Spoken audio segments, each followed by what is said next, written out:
Hey guys, it's Cornish Gamer Hen, and I'm here playing some Man vs. Machine. So, I play a lot of MBM. I have about 50 tours right now, and I really like it as a game mode. I think it's a lot of fun, and it offers a pretty nice alternative to both pubbing and competitive stuff. It's simple and it's fun. So, I really like this game mode, but I have a couple problems with it that I think Valve should address, and should have been addressed a long time ago. The first thing I like to talk about is the fact that there's no matchmaking. Seriously, this thing needs matchmaking.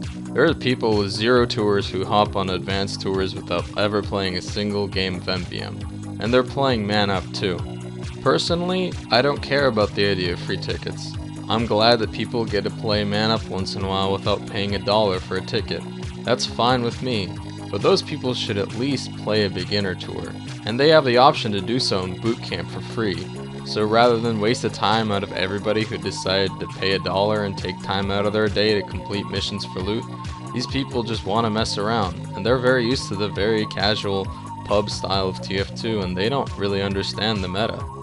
People always complain about the toxicity of MVM players, but when you get someone who's done the tour 300 times playing with someone who's never done it before, you're gonna get a little bit of conflict. The newbie is gonna want to do things the fun way and have a little fun with the game, while the guy with a bunch of tours is probably gonna want to stick to the meta and just get it done. That's not gonna mesh well together, and those people are gonna fight or probably get kicked. I understand what Valve is trying to do by letting all the players play together. They're trying to have an uninhibited player space where hopefully the older players would teach the newer players how to play the game and familiarize them with the concept of new gameplay in TF2. However, this is not the case. People have a long time to get adjusted to the game mode, and now people understand what to do. There's all sorts of tutorials for it and everything. I think that people will be better off playing with people of the same skill level so they can learn together. Recently, Valve took a step in the right direction by making sure that nobody can play the expert level tours without playing an advanced tour. I'm pretty sure anybody who's played the Gear Grinder tour and completed it can say that it was a pretty lengthy amount of time. It was definitely difficult for me when I did mine. Having an inexperienced player play Gear Grinder with you must be an absolutely terrible experience, so I'm glad that Valve did this. The Gear Grinder tours require a lot of map knowledge and a lot of the knowledge about strats, and it's very difficult. If you don't kill the medics in the right time, they'll most likely steamroll your team. I don't think any newer player would want to experience that feeling of being absolutely steamrolled on Gear Grinder. Honestly, I think that's better for both the experienced players and the newer players. The experienced players get to be matched up with people who have more experience playing the game, and the newer players get to avoid that entirely until they get the experience needed to play the tour. However, there are only 3 expert missions in the game, that being the Gear Grinder tour with the 3 missions it requires to complete it.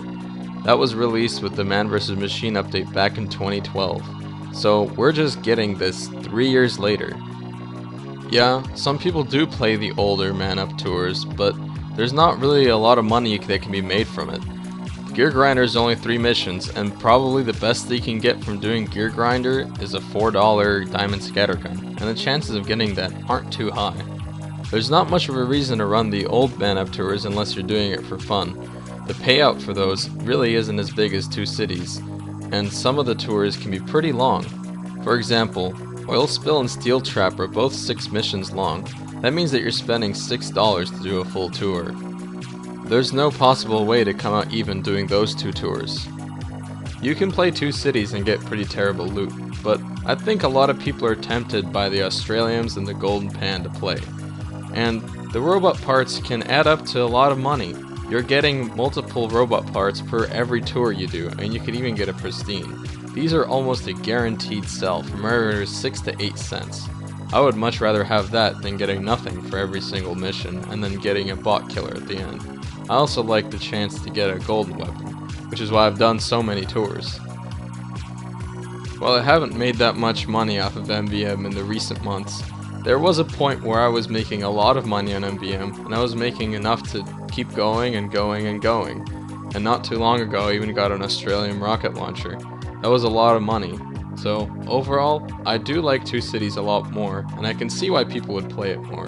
And I don't really see why people would want to play the older MVM tours. Two Cities is definitely the most popular MVM tour. There's lots of people grinding it to the point where there's even been bots made to grind Two Cities for people.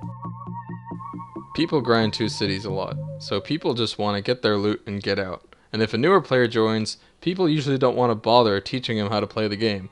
They just want to get their loot and get out of there. MVM is a big time and money sink, so it's understandable why a lot of people wouldn't want to play with newer players. They are dedicating a lot of time into the game. I feel like Valve should at least implement something that lets people of similar rank play together. I don't want to add people and just invite them to a group every time I want to play MVM. With the recent addition of the beta competitive matchmaking feature to Team Fortress, I'm hoping that this will carry over to MVM and there'll be a matchmaking feature for MVM. Well, that about sums up this video. Please tell me what you guys think of MVM and the experiences you have had with other players. Thanks for watching, and see you guys soon.